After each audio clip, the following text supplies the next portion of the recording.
When the iconic red of Portugal meets the checkered kits of Croatia, the historical data guarantees an intense collision on the pitch.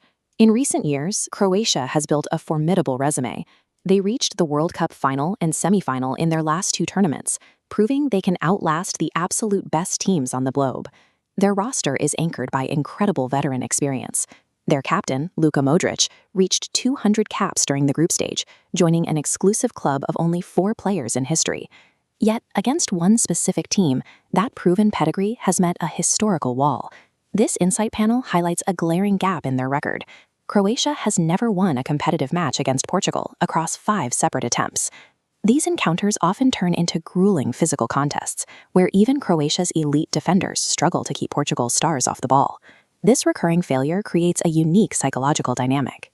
A nation that regularly dominates on the biggest stages enters this specific matchup as an underdog, fighting a history they have yet to find an answer for. Portugal, meanwhile, enters this game as one of the most unpredictable variables in the entire tournament.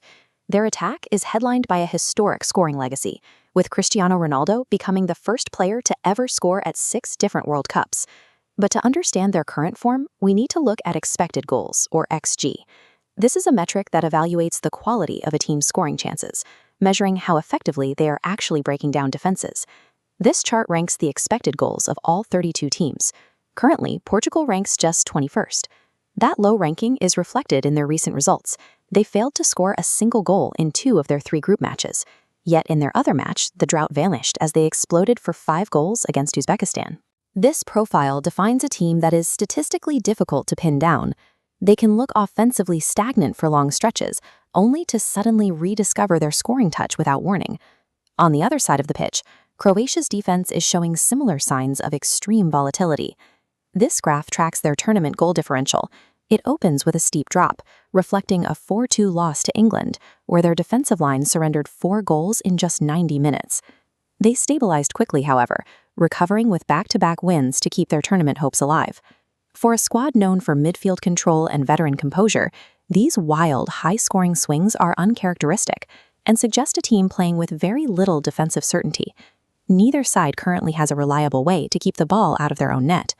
This matchup is no longer a tactical chess match. It's a collision of 2 teams prone to defensive lapses. So, what happens when Portugal's explosive but inconsistent attack meets a Croatian defense prone to massive swings in performance? Despite the inconsistent data from the group stages, there is one undeniable constant in the history of this rivalry. Look at this trend. In each of their last 6 meetings, both teams have managed to find the back of the net. Given that both teams are currently struggling to maintain a clean sheet, the likelihood of a low-scoring defensive grind is slim. When you combine this historical scoring streak with their recent defensive instability, a 1-1 draw seems like only the starting point for a much higher, more chaotic scoreline, like 3-2. The data points to a shootout. Will the scoring trend continue, or will Croatia finally break the curse in a defensive stand? Let me know who you have advancing in the comments.